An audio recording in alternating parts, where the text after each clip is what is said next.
আমার লোক নয়, তাহলে আপনার সাথে কেন আসছে? বলে হচ্ছে ঠিকাদারের লোক। আওয়ামী লীগের রাজনীতির সঙ্গে সম্পৃক্ত থাকার অভিযোগ, দায়িত্ব গ্রহণ করে চেয়ারে বসতে যেয়েই ড্যাবের সদস্যদের বাধার সম্মুখীন হলেন হাসপাতালের পরিচালক। এমনই চিত্র উঠে এসেছে রাজধানীর শহীদ সোহরাওয়ার্দী মেডিকেল কলেজ হাসপাতালে। রোগীদের চিকিৎসা সেবা নিশ্চিত করাই যেখানে একটি হাসপাতালের প্রধান লক্ষ্য, সেখানে পরিচালক নিয়োগকে কেন্দ্র করে দেখা দিয়েছে নতুন সংকট। স্যান্ডেলিনা সো, রূপচর্চায় আভিজাত্য।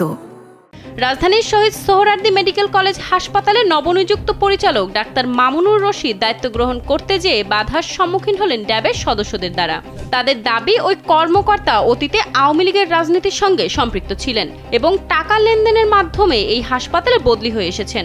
আর এই অভিযোগ ঘিরেই উত্তপ্ত হয়ে উঠেছে হাসপাতালের প্রাঙ্গণ। নতুন পরিচালক হিসেবে দায়িত্ব নিতে আসা কর্মকর্তাকে ঘিরে শুরু হয়েছে তীব্র আপত্তি, বিক্ষোভ, মানববন্ধন ও প্রতিবাদ কর্মসূচির মাধ্যমে নিজেদের অবস্থান জানান দিচ্ছেন চিকিৎসকদের একটি অংশ। কোনো ডাক্তার নিয়ে আপনি রাউন্ড দেন নাই, আপনি রাউন্ড দিচ্ছেন বহিরাগতদের নিয়ে। তারা ওয়ার্ডে ওয়ার্ডে রাজনৈতিকভাবে বিতর্কিত কাউকে হাসপাতালের সর্বোচ্চ প্রশাসনিক পদে বসানো হলে প্রতিষ্ঠানটির নিরপেক্ষতা ও সুষ্ঠু পরিবেশ ক্ষতিগ্রস্ত হতে পারে বলে দাবি তাদের। উক্ত ঘটনাকে কেন্দ্র করে তোপের মুখে হাসপাতালের পরিচালক নিজ কক্ষ থেকে বেরিয়ে যান। তিনি বেরিয়ে যাওয়ার পরপরই রুমের বাইরে থেকে তার নেম প্লেটটি খুলে নেওয়া হয় এবং তারপরেই তার রুমটি তালা দিয়ে দেওয়া হয়।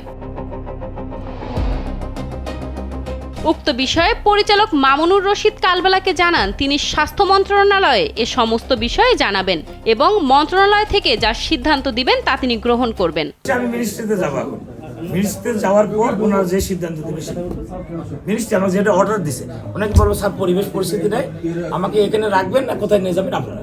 কর্তৃপক্ষের সিদ্ধান্তের অপেক্ষায় চিকিৎসক, কর্মকর্তা, কর্মচারী এবং রোগীরা। প্রশাসনিক এই অচল অবস্থায় দ্রুত সমাধান না হলে এর প্রভাব পড়তে পারে হাসপাতালের সার্বিক কার্যক্রমে। পাপড়ি হালদার, কালবেলা, ঢাকা।